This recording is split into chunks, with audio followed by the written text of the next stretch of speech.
Hello ladies and gentlemen, Loaton here.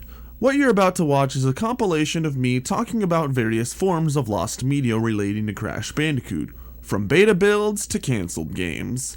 These were all recorded at different points in time, so I apologize for the really inconsistent mic quality.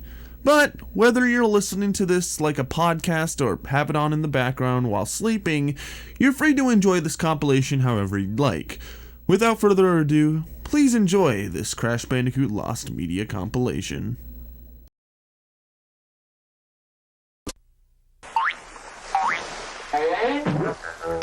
What have I got? Crash Bandicoot: The Wrath of Cortex. What a weird game. It was released on October 29th, 2001 to mixed reviews due to its unoriginal and overall sporadic gameplay. Ever since I first played the game as a kid, there was always this aura of mystery the game had. It almost felt like I was playing snippets of what's supposed to be a bigger game. With so much beta footage and screenshots showing things that didn't appear in the game, it made me wonder what really went on behind the scenes. So, what is the mystery behind the development of Crash Bandicoot: The Wrath of Cortex?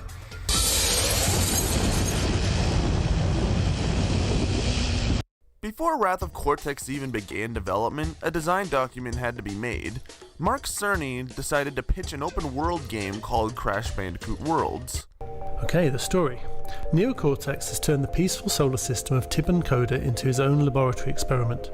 Each of the 5 once beautiful and serene planets in the system has been converted into a virtual chemistry set. He has been employed by the ultimate evil, Elemental, her aim to create the perfect battle drone suitable to aid her conquest of the galaxy. The game would be a free roamer, with 4 different hub worlds to explore, with each hub having 4 levels to play from the get-go, with the 5th level being unlocked after beating the prior 4. This 5th level would be one of Cortex's labs. A design document and a little demo level animation was made to pitch to Universal Interactive. From there on, the project got greenlit and development of the game's engine began.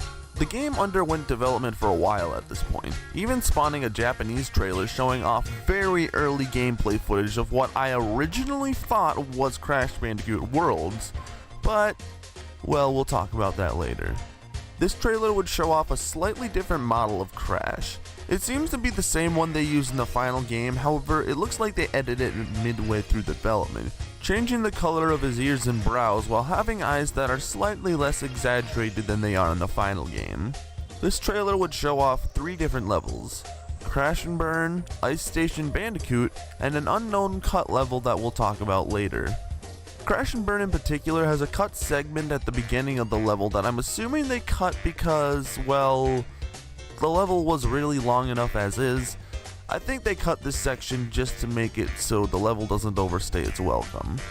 Then we have Ice Station Bandicoot, which is almost completely different by the fact that you're actually traveling on foot, unlike in the final game where you race a polar bear around on a helipad. A few things to note in this trailer is that the camera seems to be free. I can't exactly tell if this is a free camera or a fixed camera. But judging by Ice Station Bandicoot, it seems like it was gonna be free roam? Maybe? I'll elaborate more on this later, because I do have a theory about this. You can also see a lot of small oddities, like Crash being able to break bounce crates for some reason, brown tinted TNTs, a completely different HUD, a really janky looking run animation, and Coco sitting in the cage, which was actually a remnant of the old story of what the game was going to be. This gameplay footage, as far as I'm aware, was the first gameplay footage publicly shown for Wrath of Cortex, before it was even known as Wrath of Cortex. Now, remember how I said that I originally thought that this footage was of Crash Bandicoot Worlds? Well, apparently I was wrong, because according to John Burton in an interview done by user iSwamp on Crash Mania, Crash Bandicoot Worlds actually never had anything made for it. I run the team that worked on the game. There was no work done on Mark's version. Nothing exists. John Burton. If that's the case, then what's going on with the camera in this early gameplay video? Well, while I don't have any concrete answers, I do have 2 theories. Theory 1, Ice Station Bandicoot and the other cut level were just meant to be tests that weren't meant to make it into the final game. but did for the sake of saving time, which explains why you're riding the helipad in the final version of Ice Station Bandicoot. Why build new scenery for an entirely new level when you already have one? Or, theory 2, the camera is fixed, however it doesn't have a path to follow.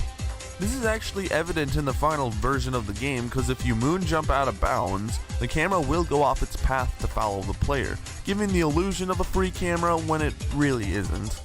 As the developers worked on the game, we got another early prototype video. Judging by the early HUD, this seems to predate the E3 build, however I'm not sure by how much. In this first bit of gameplay, we get to see a very early version of Jungle Rumble. We see some assets that are missing, the river water is opaque instead of transparent, and there isn't a transition for when you get into the Jeep, and you're getting chased by a herd of multiple animals rather than just rhinoceros. In this clip, we see what I assume to be a very early rendition of Bonsai Bonsai. The reason why I assume that is because while it uses assets from that level, the layout is completely different. This clip actually shows off the level in its entirety, which is pretty neat. Next clip is of Crash and Burn, and we actually get to see the full section of the beginning that got cut. Remnants of this area still exist in the final game, and even exist in the E3 demo, which we will talk about in a second. It should also be noted that the level is very obviously unfinished, as evident by the lack of crates.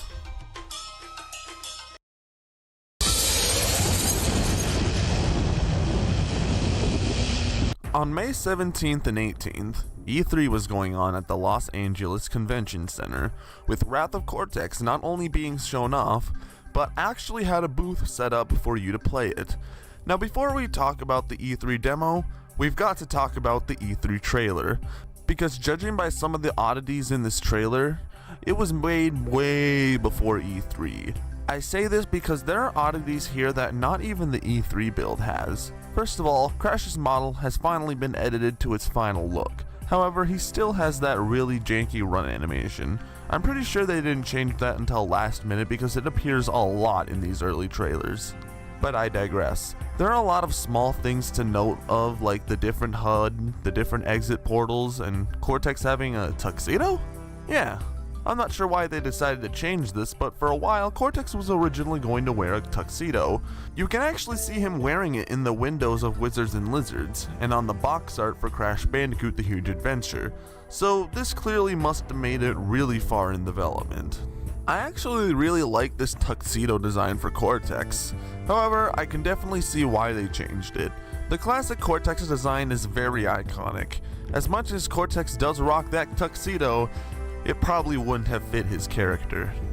But aside from that, there's a lot of stuff in this trailer that is just blatantly cut from the game, like this cut section from Arctic Antics, or this cut section from Crash and Burn, the fact that you can control the Jeep or mech in areas that you wouldn't in the final game. In fact, the mech itself was going to have a much bigger role in the game, as not only was it featured on the box and shown off in a lot of early gameplay videos, but you were actually going to fight the final boss with it, as the idea made it as far as to be referenced in the official strategy guide for the game.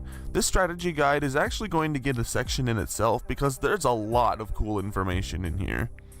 But the biggest thing that fascinates me about this trailer, the thing that fascinated me since I first watched this trailer as a kid, so much so that it has literally haunted my dreams, are these two clips. These two clips you see are very brief glimpses of what appears to be a completely different looking warp room. In the final game, each warp zone has a theme to it, with the first being Earth, the second being water, third being fire, fourth being snow, and fifth being space. However, in this trailer, each warp zone would be represented by the elemental associated with it on top of the pathway leading to it, and the hallways leading up to the warp zones were going to be much wider. This clearly was supposed to be a much bigger warp room, and sadly, that's all I have to say about it, as these two clips are the only glimpses of this warp room we have. Now, we can finally get to the E3 build. Now, for the longest time, this build was lost media, as many E3 builds of games are. These builds are specifically made to demonstrate their new game at a convention. For the longest time, we only had these clips to work with when it came to the E3 build. However, in 2021, a dedicated group of members from Hidden Palace started a project called Project Deluge, a project dedicated to finding and archiving early builds of video games.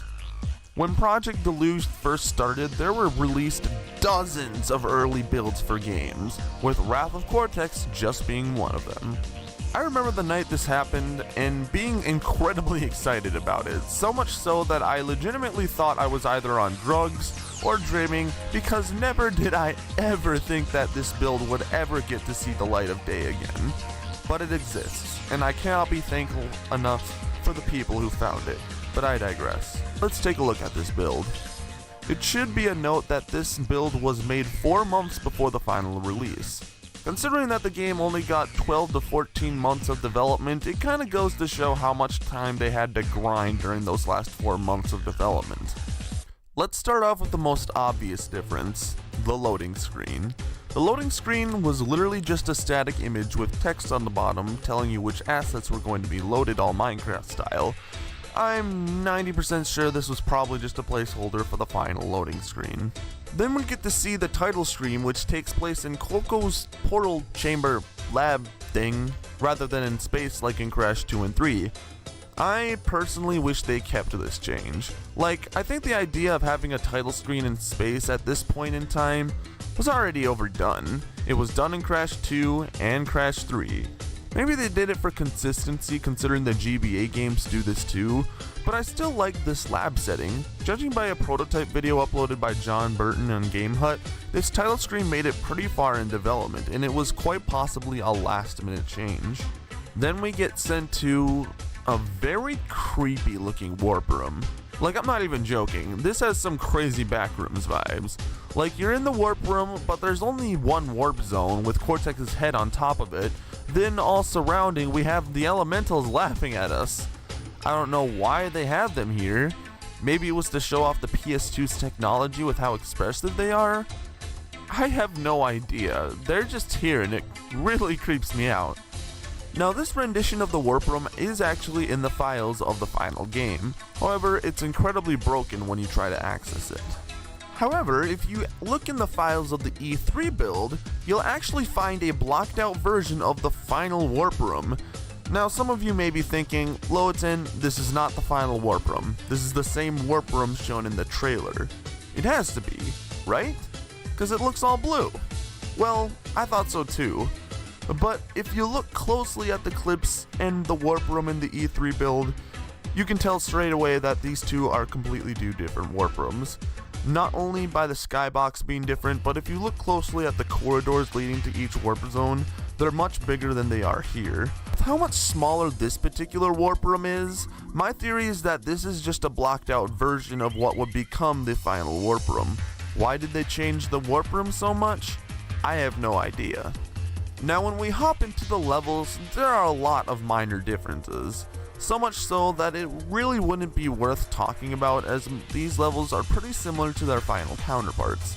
Though that's not to say that these changes aren't interesting.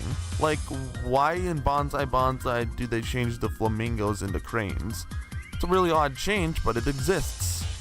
All these differences in this particular build are very strange, to say the least. Like, there are no bonus rounds or death routes in the platforming levels except for Crash and Burn, which is to be expected. But then you have really weird changes like the end level portal. It literally seems to be using the same portal that's used in the game's logo. Then you have different graphics for certain things, or missing graphics in general. Then you have Wizards and Lizards, or Enter the Dragon as it was originally called, having really weird oddities and uses the theme for medieval madness.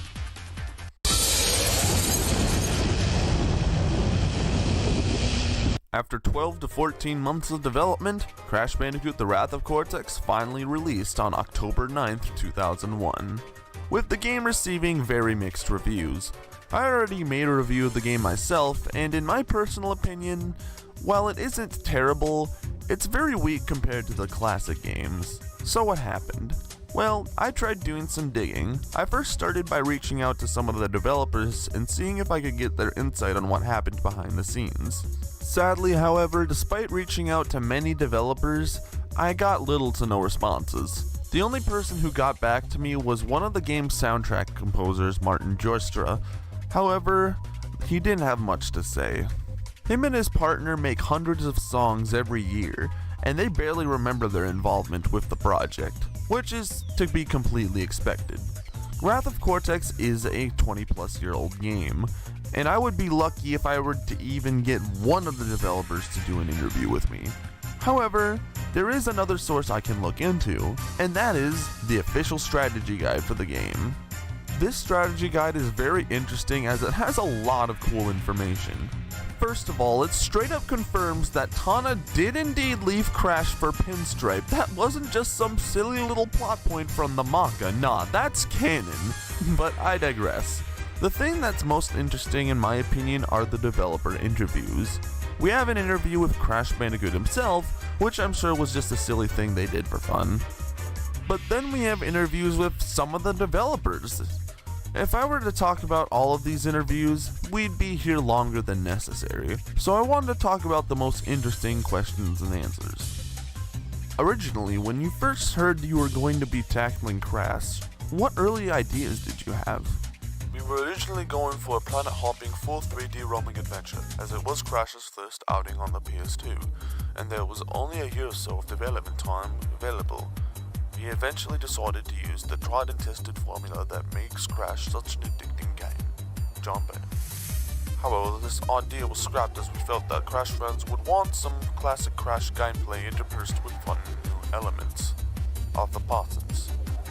What ideas and concepts didn't make it into the game that you would have liked to include? We would have liked to have mini-bosses to combat in the levels themselves. However, after much thought, we decided that this would slow down the fast and frantic Clash gameplay. Arthur Parsons. What ideas were seriously considered that you are glad were ditched? Multiplayer. We wanted levels to be playable in a cooperative play, but we rightly decided against it.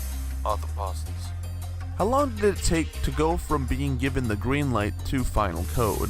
We had various game design changes early on, so I guess from when the format was settled, it was about 12 to 14 months of development. Jump in. How long did you, Jeremy Pardon, personally work on the project? I worked on the project for about 12 months. However, I was involved in concept development in the months prior to that, as we did demo work to ensure that we got the title. Jeremy Pardon. When not working on Crash, what is the game of choice around the office? We don't really have a lot of spare time on our hands, but Bridge Builder is probably the game most people have played during the project. James Conlife. If you want to read these full interviews, you can pause the video here and read them for your own enjoyment. Reading these interviews, it kinda does give some insight on how things were done behind the scenes. Now to end this section off, I've gathered a slew of screenshots from beta builds that have been found over the years. Here is a compilation of those images.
So, what happened? Why is Wrath of Cortex the way it is? Well, while I don't have a concrete answer, I do have a theory. It may not be the most interesting theory, but it's a theory I have come up with after doing all this research. And the sad fact of the matter is, Crash Bandicoot The Wrath of Cortex is a victim of being rushed. Unlike Crash Twinsanity, where the resulting game was due to poor management within the team, Wrath of Cortex was simply just rushed. The developers were only given 12 to 14 months to make an entire game, and as a game developer myself, I can tell you that it is not easy to make a full-fledged game in that amount of time, especially these days. But Naughty Dog also had 1 year to develop each of the games in the original trilogy, so how did Traveler's Tales fail at this feat? I think that question can be answered simply by saying it was a new generation. It was a new console generation, which means having to work with brand new engines. Then you have to refine that engine for your game, then make the concept for that game, then actually build the game. Imagine having to accomplish all of that with a brand new IP that you want to try to expand upon. It's clear that the developers tried mixing in the old with the new. That's why the first water level you start out as Swimming Crash, then transition to the submarine. But that's not the only theory I have. My second theory, which is probably less likely due to the lack of evidence, is that the game itself was very slapdashed at last minute.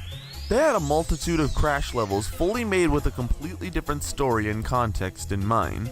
However, due to overambition and overall time constraints, similar to Twinsanity, they had to pack those levels into one game, which explains why the game has so many different vehicle levels and why there were so much cut content shown in the trailers. But, as good old Matthew Patrick would say, that's just a theory. I'm not saying the thing. Screw you. So in conclusion, that is the beta of Crash Bandicoot The Wrath of Cortex. It kind of is a damn shame that we didn't get to see all the content shown in the trailer be in the final game. I really do want to see that early rendition of the Warp Room shown in the E3 trailer in its entirety. Like I said, that is something that has legitimately haunted my dreams with its liminal space-esque feeling. I also really want to play those other cut renditions of levels shown in early gameplay videos, like the really old version of Banzai Banzai. Sadly, or I guess thankfully, the only pre-release build of the game we have is the E3 build, which like I said earlier, was a form of lost media for a long time. With that said, we can only hope that an earlier build will release someday. But for now, this is the beta of Crash Bandicoot The Wrath of Cortex.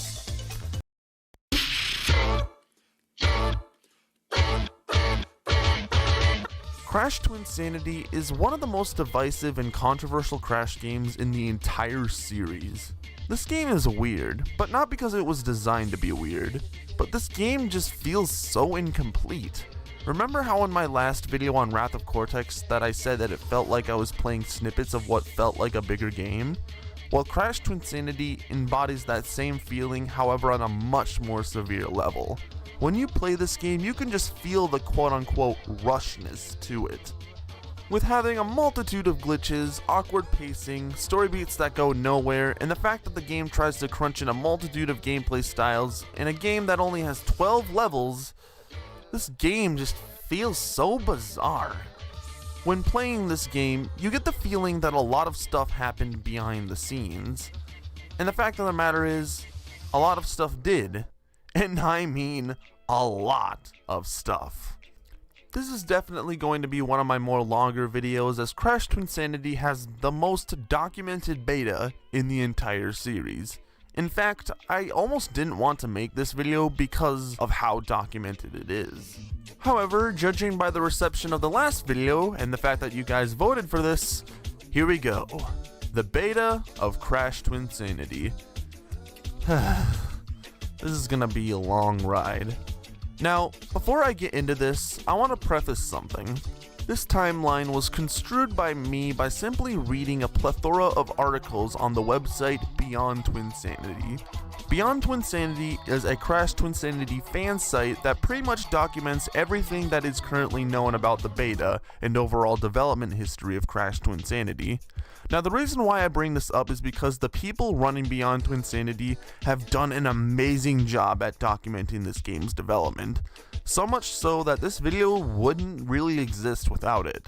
I say this because I really don't want this video to stand as a replacement for that website. The website itself is almost like a book that I really encourage you to read. This video is simply an abridged version of everything told on that website, if that makes any sense. So after you're done watching this video and you still have a hankering for more beta Twinsanity content, I highly recommend you click the link in the description and check out Beyond Twinsanity, because again, I cannot emphasize how helpful that site was to the research of this video. With that said, let's talk about the beta of Crash Twinsanity.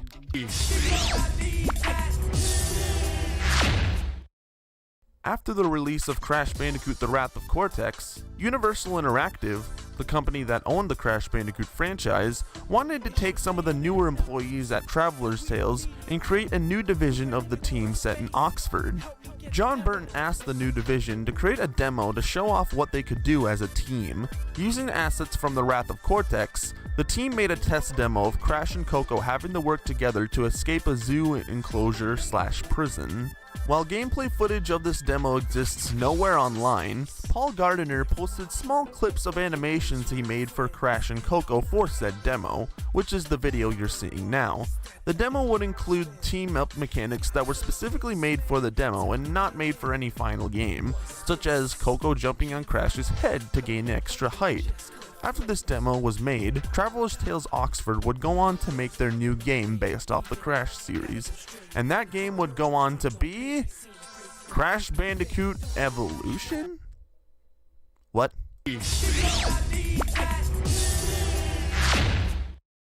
Taking the cut open world idea originally planned for The Wrath of Cortex, Traveler's Tales Oxford decided to pitch the game Crash Bandicoot Evolution.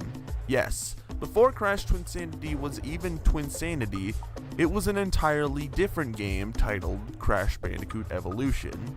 Crash Bandicoot Evolution involved Crash fighting against the evil twins in an attempt to foil their plan to steal pieces of random planets to build one big giant planet. Evolution was said to have a much darker and more edgier tone than that of the previous games. Lots of stuff was built for Evolution, so much so that some of it even gets shown in the yellow gem extras of the final game. While Crash Evolution was being developed, they made a multitude of test levels, but no real levels. According to an interview with Twinsanity developer J-Mac, "Oh yeah, there were loads of discs made. We were always having to make bids to send to John Burton at the main TT studio, as well as the publishers in the USA. We made at least 4 different test levels early on to show progress. I've got no idea how many were kept. J-Mac." While many of these discs are most likely lost to the sands of time, a user by the name of Neo Kesha actually managed to get one of these builds. The build itself isn't really interesting in terms of level design, as it literally just is a test map. But what's in the test map is full of early and unused test assets for what would become Crash Twinsanity. There are a lot of basic oddities like the early sound effects and different animations for Crash. But what I find most interesting regarding this build are the unused mechanics, like being able to control this robot spider after defeating this early ant robot, or the Chi-Chi grass, which would be used as a point to grapple to, very similar to Nina's grapple in the final game. While Crash Evolution had a good chunk of work done for it with a variety of models and concept art made for it, sadly it wouldn't get to see the light of day because, well, in 2002, Insomniac Games, famously known for making the Spyro the Dragon series, decided to make a new game based off a brand new IP. This game would feature an anthropomorphic Lombax teaming up with a robot in an attempt to save the galaxy from an individual who's creating a new planet, destroying other planets in the process. Sound familiar? Yes. While Traveler's Tales was beginning development on Crash Bandicoot Evolution, they were creating new ideas not knowing that Insomniac Games was using very similar ideas for their Ratchet & Clank series. After being made aware of this and not wanting Crash to come across as a shameless ripoff, Traveler's Tales Oxford decided to scrap everything they made for Crash Evolution. And good lord, I cannot imagine how much that must have sucked for the developers. Even though I'm happy that we got Twinsanity in the end, The fact that all these ideas and concepts were made and ended up going in the bin was a huge loss for everyone. Not only are you throwing out amazing art assets that will never be used, but you have wasted so much time and money having to do so. This didn't just hurt us players by essentially getting another canceled game. This didn't just hurt the developers who wasted so much time and money. This hurt the entire project in a nutshell. And while this hard reset for the project was probably for the better, it would ultimately set the precedent for what the rest of the project would be like.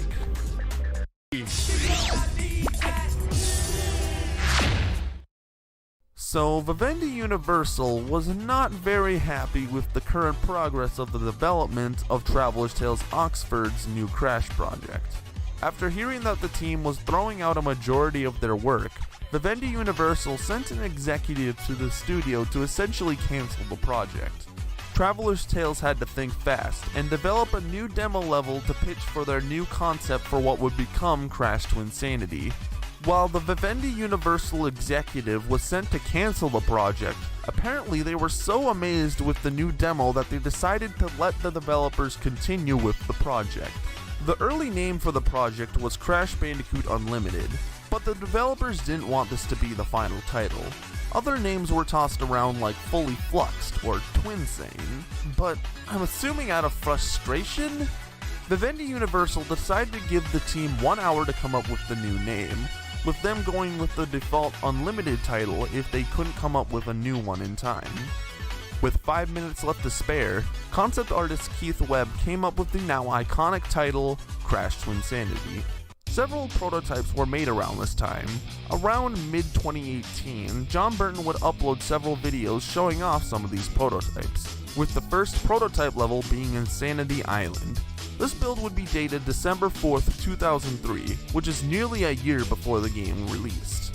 This build would contain many differences such as sound effects from the Wrath of Cortex, and a bigger beach area that you can actually still explore in the final game through the use of glitches. However, the area itself is quite barren given the lack of assets. One of the biggest changes that this build has is this section right here. In the final game, you would see this painting on the cliffside showing you how the greedy worms work, but in this build, there's another painting right next to it, a painting with a native villager being chased by bugs. Commenters actually pointed this out, and it was later revealed that nothing was there. In that particular build, in a much later build that John Burton would show off, he would show off that that path leads to a hole in the ground that leads to a cave that has a path that leads to an entirely cut level called Bug Run. This level was simply just supposed to be a bonus chase level, for completionists. However, it was cut for not only being too hard, but for apparently having AI that took up too much of the CPU? Wait, what? This actually comes from a comment from Twinsanity developer JMac, who stated, We had a fairly advanced AI scripting system at Traveler's Tales Oxford at the time. It was a percept-based flowchart scripting system called Agent Lab. The bug run section would have required a lot of bugs, each of which would have been running the expensive AI behaviors from the Agent Lab system.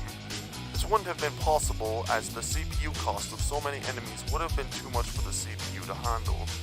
We had plans to code up simpler behaviors for the bug run, which would have let us have loads of creatures, but I think we decided that it was too much effort in the end and dropped the whole section.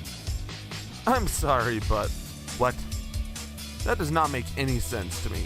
Like, how are you going to tell me that you had to cut this section due to console limitations when there's literally another section in the final game that has the very thing that you are describing?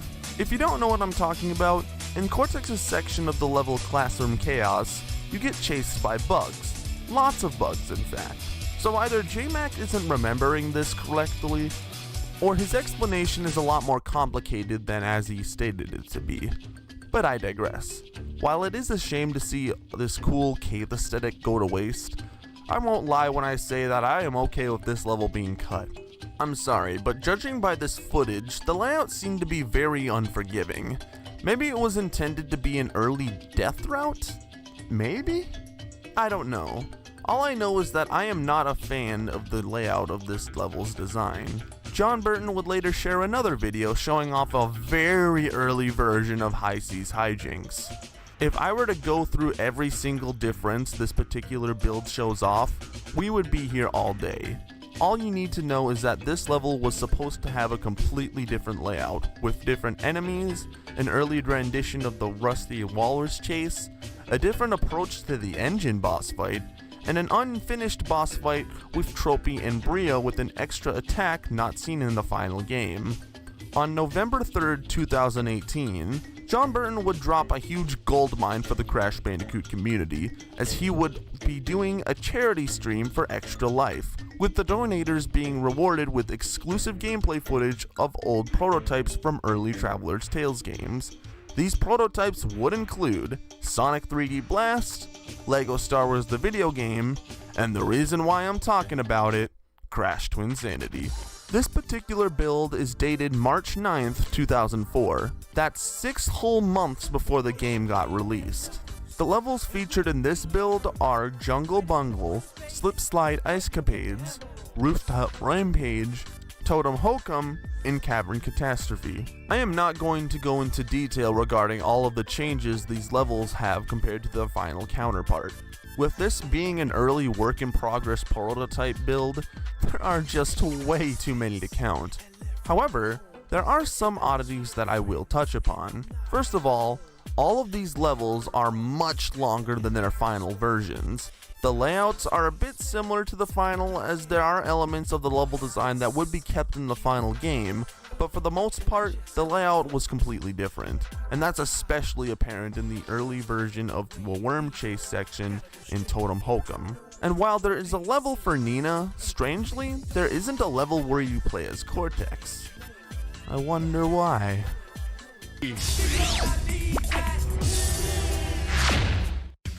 On March 26, 2004, Twinsanity was revealed, with a slew of screenshots made available to the public. These screenshots contain a lot of changes from the final version.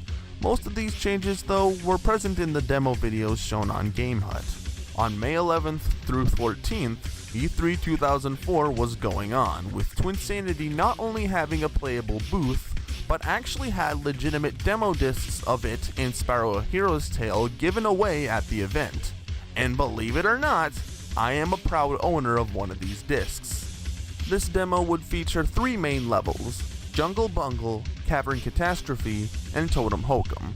There are many updates from previous builds, however there are still some notable differences that don't appear in the final game. For example, in this build you can actually skip cutscenes, something you cannot do in the final game.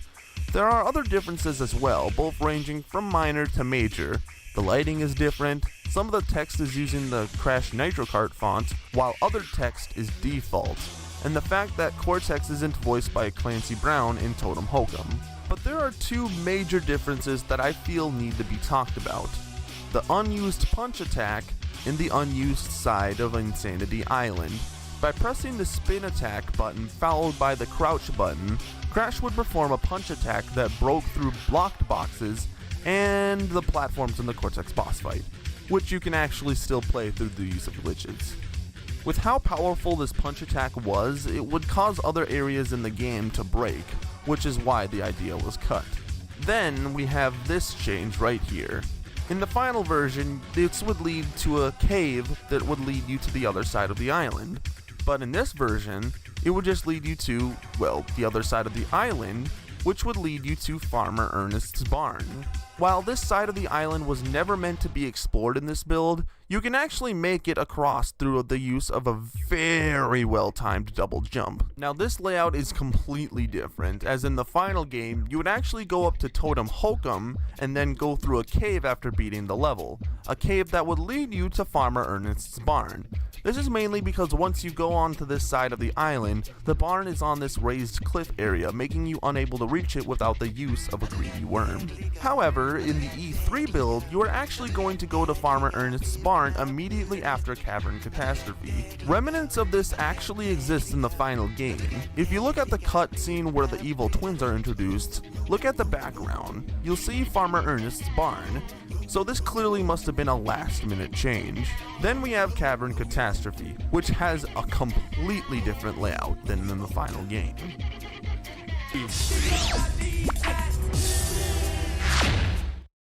After a tumultuous development cycle, and after suffering the many risks of potentially canceling the project, Crash Twinsanity was finally released on September 28, 2004.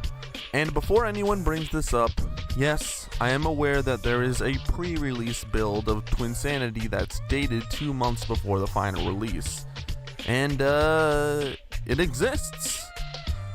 I mean, I don't know what to really say about this build. I mean, it has a lot of interesting changes, no doubt about it, but nothing to really be worth talking about. This build must have been made around when they were scrambling to actually finish the game, which explains why it's very similar to the final game while having a few minor differences.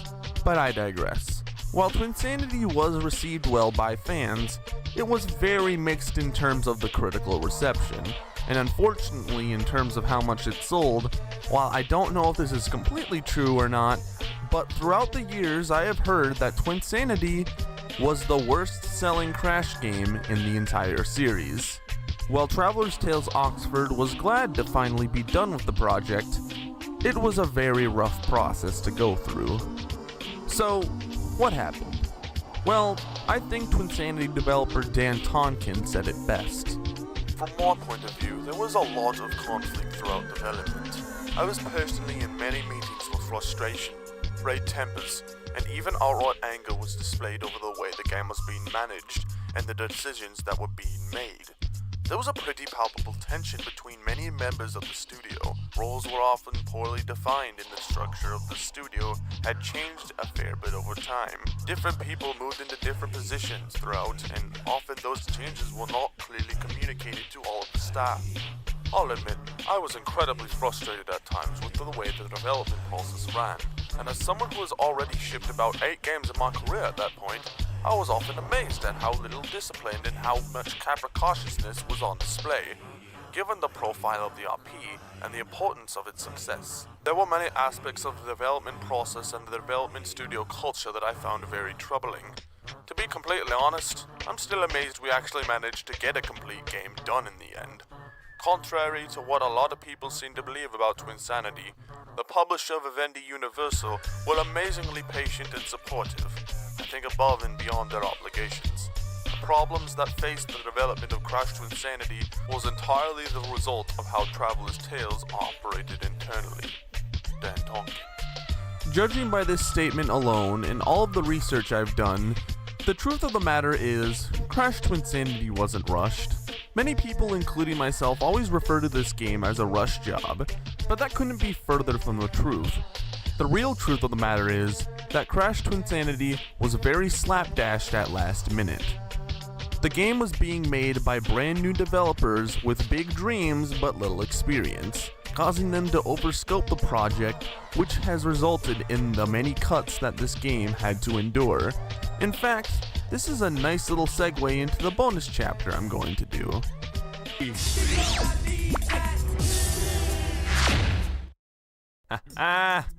You all thought I forgot about this, did you?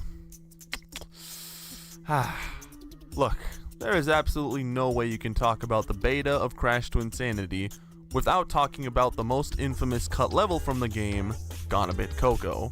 I actually already made a video covering Gone Bit Coco, however that video was not very well produced at all.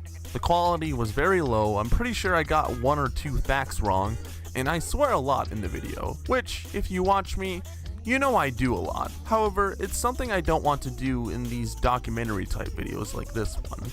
So this section is going to be kind of a revamped version of that particular video. So Gone Bit Coco, out of every level in Twinsanity that got cut, was the most complete level that got cut. The reason why it was cut was simple. The developers just didn't have time to complete it. The level would have taken place right after Hi-Sea's hijinks. Interesting. The malfunction has opened a portal into her brainovial hyperbarium, the well from which her personality springs like sugar water. What pastel-colored horrors await in there? I wonder. From there on, you would play as Cortex in an attempt to escape the cute and cuddly world of Coco's brain. A menu graphic was made for the level, however the level is seen nowhere in the files of the game.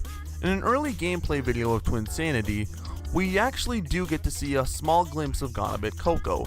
However, it's only 11 seconds long, you barely get to see the level, and apparently it's not even the final rendition of the level, it's actually just an early art pass.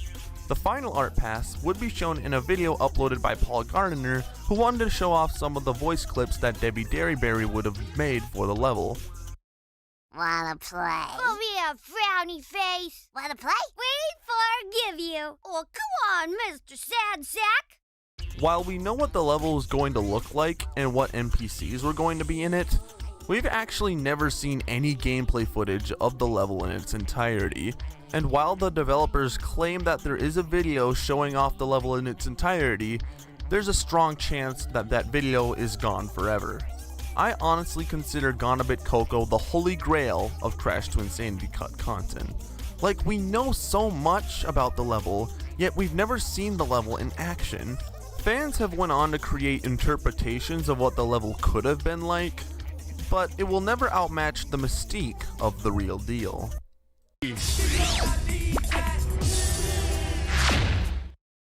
And that is the beta of Crash Twinsanity. Yes, I know I did not cover everything that this game has to offer in terms of cut content, but if I were to sit here and document every bit of cut content this game would have, we would be here all day, and I don't think it would make for a very entertaining video. But what are my thoughts? Well, normally I always say it's a shame that a lot of content from a video game gets cut, but I'll be honest here, I am okay with all the content being cut in this instance. Because if it weren't for those cuts being made, the game may have not even come out in the first place. One thing that has remained consistent throughout my research is that Twinsanity faced potential cancellation numerous times throughout development. And it wasn't because the developers were rushed, well, they were kind of rushed, but it was kind of their own fault. As much as I give a lot of crap to Universal Interactive for being a very bad publisher, I can't really defend Traveler's Tales in this instance, because they just kept making new ideas. People always wonder what Crash Twinsanity would have been like had the game received a much longer development time. But here's the thing, if the game did get a longer development cycle, the developers would have just kept making newer ideas rather than refining the old ones. Because the fact of the matter is, Twinsanity was developed by very talented people that had big dreams, but lacked the experience to fulfill those dreams. If Twinsanity got a longer development time, we wouldn't have gotten more content from the game. In fact, we would have gotten more cut content from the game, because again, they were too busy focusing on making newer ideas rather than refining the old ones. Knowing all of this, it is a freaking miracle that this game managed to get released at all. Heck, there was even supposed to be a version of this game for the GameCube, but sadly never got to see the light of day because, well, take a lucky guess. Before I end this video, I want to share a sentiment that I came up with while making this video. While many people might watch this video and think of Twinsanity being nothing more as a lazy rush job that further fuels their distaste for the game, I actually think the opposite. Knowing the fact that all this content got cut makes me glad that the game got released. Because if you really think about it, there is an alternate universe out there where Crash Twinsanity is a cancelled game, and is the form of lost media. To say that this game is a miracle would be a huge understatement. And the fact that the game, in my opinion, came out as good as it did despite facing all of the circumstances, it just goes to show that this game was made with a lot of love and passion. Does Crash Twinsanity deserve to get a remake? In my opinion, yes. Or at least make a sequel to Twinsanity. I would just love to see a revamped version of this game with all the cut ideas put back in. Sadly, however, I don't think that's ever going to happen unless it's being done by a group of fans.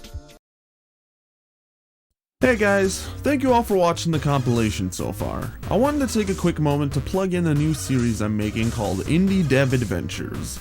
Basically, it's a game developer vlogging series I'm making to show off the development of my indie game, Traveler's Inning, which is a third-person shooter 3D platforming hybrid heavily inspired by Shadow the Hedgehog and Jak 2.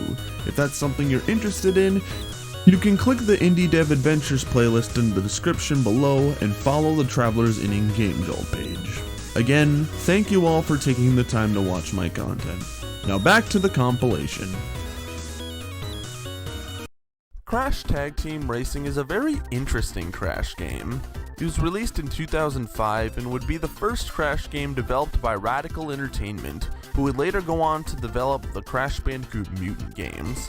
While all of Radical's Crash games had DS versions, there was one game that didn't, and that was indeed Crash Tag Team Racing. So in this much shorter video, I'm going to be talking about the cancelled DS port of Crash Tag Team Racing. And before anyone asks in the comments, yes, I do intend to make a Tag Team Racing beta video sometime in the future. I just thought that the DS port of Tag Team Racing deserved the video in its own right. So here we go. This is the cancelled DS port of Crash Tag Team Racing. What have I got? So back when Tag Team Racing was announced, back when it was referred to as Crash Clash Racing, the DS version was actually the only port of the game that was to be announced at the time. Sadly though, there were no screenshots released at the time of its announcement. While the PSP version of Tag Team Racing is just a port of the console versions, the DS version was meant to be a remake of the console version made from the ground up. This was mainly due to the fact that the DS was not powerful enough to have the console version to be ported to it, so it was just better off making it resemble the console version as closely as possible. This would have been way different, as the other two DS games based off of Radical's Crash games were actually just different games in their own right, rather than just being remakes of their console counterparts. The developers Sensory Sweep were given the task of making this port, being sent the character models for the console port. Radical tasked Sensory Sweep with reducing their polygon count. However, this resulted in the models losing a lot of detail and being really blocky. As a result, the lead artist of the project just decided to remake the models from the ground up, which actually ended up being the better choice at the end. While the game's development was going smoothly for about 9 to 10 months with only 2 months left to complete the game, the publisher told Sensory Sweep to can the project, with the official explanation being that the game would have been overshadowed by the success of Mario Kart DS. However, I personally don't buy that explanation. Why? Because, well, I think the idea of canceling a project out of fear of it being overshadowed by a competitor is a really lame and silly reason to cancel a game. Regardless if that explanation is true or not, I honestly believe that a lot more went on behind the scenes at Sensory Sweep. And I was right because, well, What have I got? attached to the Crash Mania forum, which is the main source of information I'm getting for this video, is a blog post from an ex-Sensory Sweep employee who had very interesting things to say about the company. I just want to state that all of this stuff is alleged, so everything I say is up for you to judge on its validity. According to the forum, Sensory Sweep had a very toxic work environment within the studio. Company founder Dave Rushton was allegedly a terrible manager. According to an anonymous ex-Sensory Sweep developer, Dave Rushton seemed to be a positive guy. When I first met him in person, he had wonderful stories to tell me about how great Sensory Sweep was doing. I got hired when there was around 150 or so employees, and it seemed to be going up. After Dave had hired me, I knew within a couple of days that everything he had told me had been greatly exaggerated. Dave was a businessman, pure and simple. It was after I discovered this that I realized that meant he was purposefully making things seem better than they were. We would have weekly meetings where Dave would address everyone and tell them all the good things that were headed our way. Specifically a project that would quote-unquote save the company with its long development time and huge payments that would cover payroll and then some. It gave some of us hope, and we went back to our desks not receiving paychecks with the idea that we would be bailed out by this new game. This was around July. Those employees filed a lawsuit against Dave because he was not paying them. The developer goes on to talk about how this was addressed in a meeting with Dave, where he had stated that the investigations were all just ridiculous lies. Dave had told the people that stayed that they would be rewarded handsomely for staying loyal to him by not leaving. They were to receive their back pay money first before all those quote-unquote bastards that sued them for what they owed. The developer would go on to state that they kept working for Sensory Sweep from October to December without pay. When January comes around, Rushton is still hyping the huge project that will save the company, but the investors on the project are, and I'm not joking here, attending the Obama inauguration so they can't sign the papers until they get back. Then health insurance is threatened to be taken away by the health insurance company. Dave has not paid them, so obviously they won't give us coverage unless he pays. When confronted by his employees, Rushton reassured them that he did indeed pay the insurance companies, so the employees just continued to go to the doctors and stuff like nothing was wrong. However, this couldn't be further from the truth. He lied again. This time it cost numerous employees money out their own pockets. Because once the doctors and dentists billed the insurance companies, the companies declined to pay because Dave didn't pay them the money that was deducted out of our checks. So because Dave lied again, it cost people thousands of dollars they didn't already have. About 4 days after he said that things would be fine, the HR told us that it was canceled.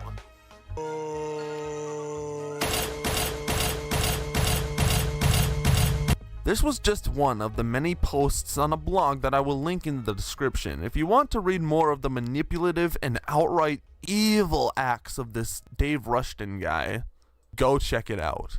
Because there's actually a lot more stuff that I didn't even mention in this video. After all the cases of overall mismanagement of the company, Sensory Sweep would close down in 2009, and Dave Rushton would be arrested in 2010 for tax evasion in addition to other alleged unlawful acts. What have I got? Knowing all this background information regarding Sensory Sweep, it's no wonder why the DS port of Tag Team Racing never came out. The game was being developed by a studio whose manager only cared about making good money rather than good games. I honestly do think it's a damn shame this port never came to see the light of day. As someone who played the Nintendo DS a lot during his childhood, I would have absolutely loved to have played this version of the game. Say what you will about Tag Team Racing, but I personally think it works better as a handheld game rather than a console game, and I think a port of this game for the DS would have been awesome. Sadly, however, we live in a universe where that does not exist. However, I wouldn't lose all hope just yet. Given the fact that the game had about 9 to 10 months of development before being canned, it's likely that there are builds out there somewhere. However, they haven't been made public yet for reasons. But you never know what the Crash community can be capable of. We recently just got not only a build, but the entire source code for WayForward's pitch for the DS version of the cancelled Crash Landed game from 2010. If Crash fans are capable of recovering lost builds in even a cancelled game, I don't doubt that the same can be done for this particular version of Tag Team Racing. However, the odds of that happening is very 50-50, as we don't know who has the builds and if they even still exist anymore. So, only time will tell if we ever get to see this version of Tag Team Racing one day. Crash Tag Team Racing is kind of the black sheep of the Crash Bandicoot series. I personally have a lot of nostalgia for Tag Team Racing, just going around the hub worlds, doing all these tasks, unlocking new cars and tracks, and seeing all the dioramas. The game had really put a big smile on my face as a kid. However, if I play the game today without those rose-tinted glasses, I can see that the game is really dull. It's not terrible, I wouldn't even say it's bad, it's just very underwhelming. The game has a lot of weird oddities that lead to a questionable development cycle. What's funny though is that the game was much different early in development. So in today's video, we're going to be talking about the beta of Crash Tag Team Racing. So after the release of Crash Twinsanity, Traveler's Tales wanted to make a new Crash racing game. The game would take place after Twinsanity, and the setting would be in Crash's brain, with a variety of characters racing on tracks based around Crash's dreams or memories. Not much work was done on Crash Clash Racing. In fact, the only publicly available piece of concept art is this drawing of Evil Crash drawn by the Twinsanity concept artist Keith Webb. However, after restructuring the company to focus more on their LEGO-based IPs, Traveler's Tales would go on to shut down their Oxford division, aka the same team that developed Twinsanity and was currently working on Crash Clash Racing. This led to the cancellation of Traveler's Tales' vision for what this Crash racing game would be. However, the project would be given to Radical Entertainment, and keeping Traveler's Tales' clashing mechanic they planned for the game, they decided to restructure and rename the game to Crash Tag Team Racing.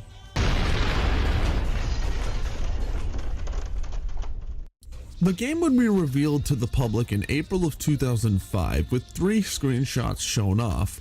One screenshot in particular shows Crash running towards a Wumpa Fruit in an unknown level that got cut from the final game. This screenshot drove me nuts as a kid because I kept looking for this area and for the Wumpa Fruit only to find out that they aren't in the game.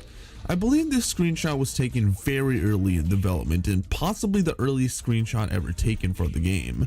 An early trailer for the game would later be revealed. It's unknown where this trailer is sourced from or when it even came out, but what is known is that this is the earliest trailer we see for the game, with a plethora of differences. The HUD is completely different, as to be expected. The character select screen is entirely different from the final game and honestly looks a lot more Mario Kart-esque. Some of the cars and power-ups are different, with some of the cars being unused entirely. We get a very brief look at an early version of Toontown, which you can access in the files of the final game, and the trailer ends with an early logo for the game. We also have an early gameplay video with some interesting differences. In this build, we can see that the crate models from Twinsanity are being used here instead of the bland looking ones we got in the final game. Crunch is seen in the tutorial and has an early mission indicator on his head. The coins are different, the lighting doesn't seem to have been properly set up yet, and Pasadena is using her PSP exclusive car. On E3 2005, the first set of builds were given out to the public. The same build would also be featured in a PlayStation Magazine demo. This build would be timed, forcing you to reset the game once the time limit is up. However, thanks to hackers, the build I have here has no time limit, making it much easier to explore around. This build has so many differences from the final. However, a majority of these differences are attributed to how early in development the game was at this point. First obvious difference is that the title screen is using a different logo as well as using the theme from Fossil Fuel Injection. The Insanity Island theme from Twinsanity is being played here instead of the main theme. All of the NPCs don't have proper AI, so they all just stand in place. They also don't have an animation for when you hurt them, which is really weird. Crash's run animation is different. Aku Aku appears on the pause screen as well as the results screen at the end of a race. Each track would have the word start at the start of them. The character select screen has changed from the old trailer, however it still is far from the final. Pasadena is still using her PSP exclusive car, and you can zoom in while gunning in the clashed state, which I really don't understand why they are removed. There's a whole bunch of other differences too, but those are the major ones.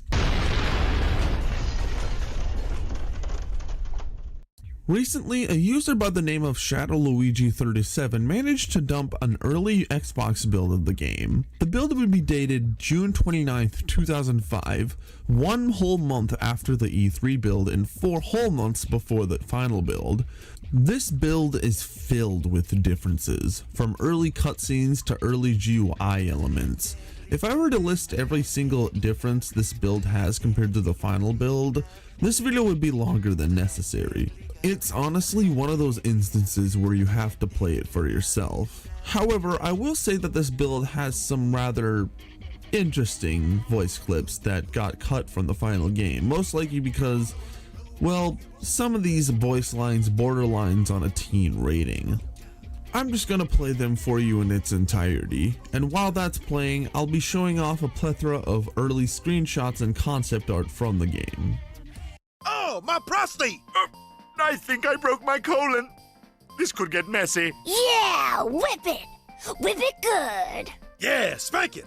And say my name. Get a whiff of my rubber diaper. Ooh, pleasant vibrations. Dive! U-boat, dive! You subversive burnout. That couldn't have been meant for me. Welcome, welcome! What is the meaning of this? How dare you?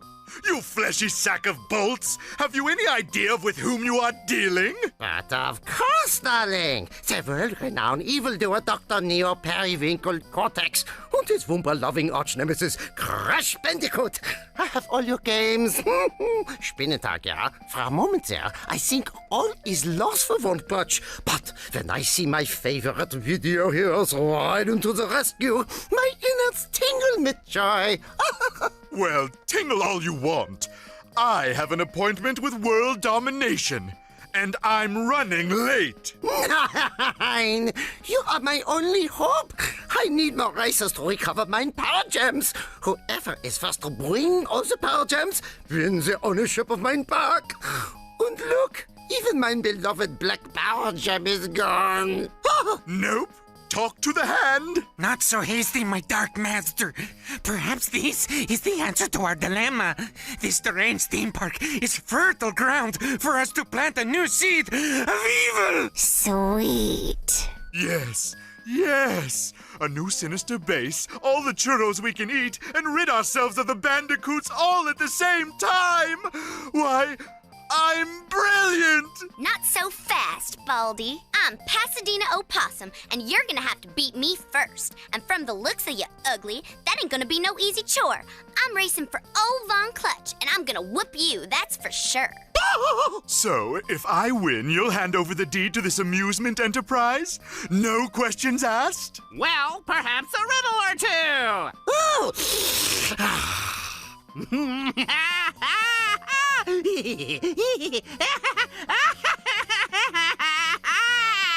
Holy cannoli! What is that thing? It's grotesque! Ah, that's my Trolley Pack mascot, Willy Wumper Cheeks.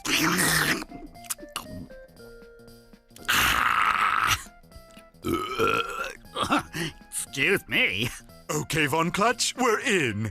Where do we start? Excellent! You must find the first power gem to open the gates. Yoo-hoo! Little power gem, come and see here. Haley-hi-ly-ho! To the statue you must go. This way or that, fall down, you go splat! And everyone thinks you're a schmo.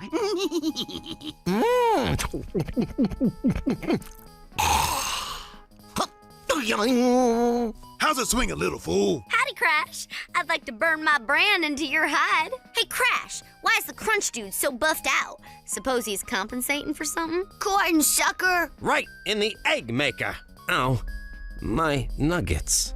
I broke my ovaries. Oh, Central Message Unit. Oh, that hurts, but I like it. Testicles! My ovaries! Testicles! Oh, my ovaries!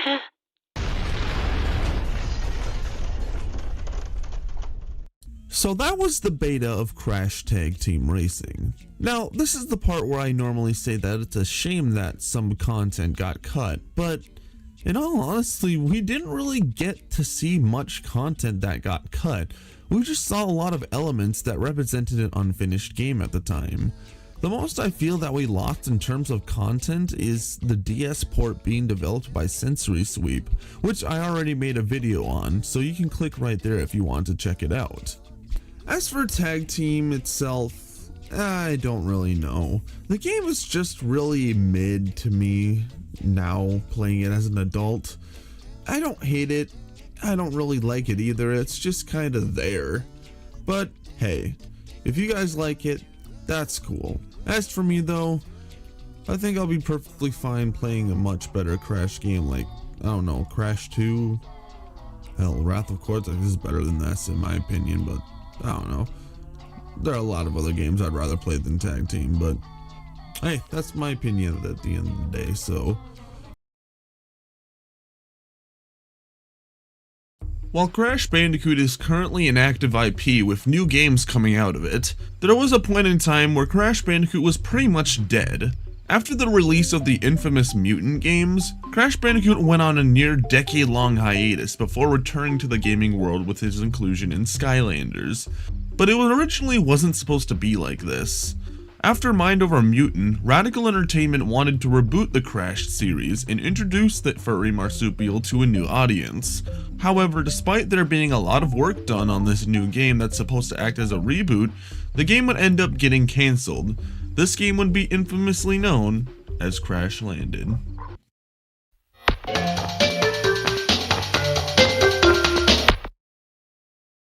Crash Landed, or I Am Crash Bandicoot, was meant to be the next game after Mind Over Mutant, and would have acted as a reboot for the Crash series. The game would be in development for at least 2 years before getting cancelled due to Activision buying out Sierra and thus laying off a bunch of employees, which included the Crash Landed dev team, Radical Entertainment. Not only was all of the work thrown out, but tons of employees would sadly lose their jobs, which is honestly a video in its own right, but we're not going to talk about that here. We're going to talk about the game that they were working on. So what was Crash Landed going to be like, and how would it have changed the franchise had it came out? Well, let's find out by talking about the game's story and concept. So like I said before, Crash Landed was meant to act as a reboot to the Crash Bandicoot series, so the story was going to act as a retelling of Crash's origin story and how he became the hero he is. Basically, Cortex is planning on creating a mutated Bandicoot army, with Crash being successfully mutated, for the most part. You see, Crash manages to escape in his mutated form.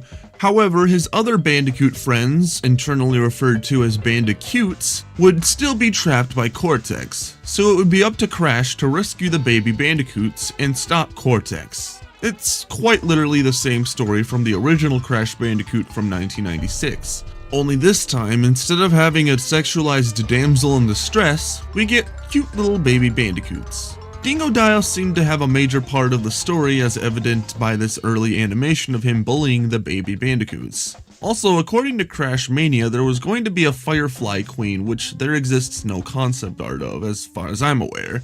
And that's pretty much all of what we know of the story. It's unknown if there was going to be any other major aspects of the story, but aside from that, what was the gameplay going to be like? So here's the deal. Crash Landed was supposed to be released in 2010 for the Wii, PS3, and Nintendo DS. We'll talk about the Nintendo DS ports in a bit, but for now, we're going to talk about what was supposed to be the console version, because aside from the leaked animations and DS builds, there exists absolutely no gameplay of the console port of Crash Landed anywhere online, so we just have to go with the info we got.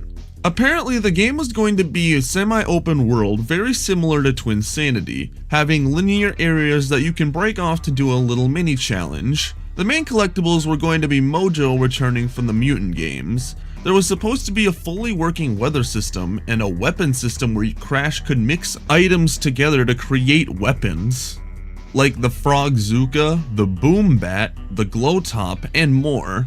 There exists test footage of the Frogzooka, which would have acted as something to collect faraway objects as well as use it as a grappling hook. While gameplay videos aren't publicly available at the moment, there are 3 in-game screenshots showing Crash with a health bar, playing in the mud with frog NPCs, and apparently would progressively lose his pants the more he got hit by enemies. Concept art exists showing off 4 different areas that was going to be explorable: Black Rock Island, a desert island, Crocodile Island, and of course a Cortex lab. Now, like I said earlier, the game was also going to be released on the Nintendo DS. While it's unknown how many companies had made a pitch for the game, we are aware of 2, Renegade Kid and WayForward. While WayForward's pitch has been found and fully released to the public, Renegade Kid's pitch only exists in the form of a video. These 2 pitches are the only pieces of gameplay available to us. They both seem to represent 2 different styles of gameplay. Renegade Kid's pitch seems to have went for a more open explorative approach, much like the console version, whereas WayForward's pitch would have been a linear 3D with a fixed camera angle, very similar to the classic games. To end this section off, I will now show off a plethora of gameplay and screenshots in tune to what was supposed to be the main theme of the game.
And that is pretty much everything we know about Crash Landed. And I have to say, this is a very weird timeline to live in. Because if this game happened and was successful, the trajectory of the Crash Bandicoot series would have been completely different. We may not have had the HD remakes or Crash 4, and it really seems like they were hoping this game would be a success. The game was supposed to have a McDonald's promotion, and at the same time while developing this game, they were already making a spin-off racing game that uses the same art style. Crash Landed was a very ambitious project, and it's sad to see that it couldn't come out. And what's even more heartbreaking is the lack of gameplay footage that exists for it. But hey, maybe one day one of the developers will come out and release some more stuff, including actual gameplay footage. However, the odds of that are really 50-50 because now that Crash is an active IP, it's very likely that they signed NDAs, and you know, I don't think Activision would be too happy knowing that those files would get leaked. But you never know. Only time will tell. I'd like to give a shout out to the channel member Skooma Dennison. I will be releasing more membership exclusive content soon this year, so if you guys want to join that and help support the channel, it'd be really helpful and I'd really appreciate it. With all that said, I am the Lowitson17. Thanks for watching.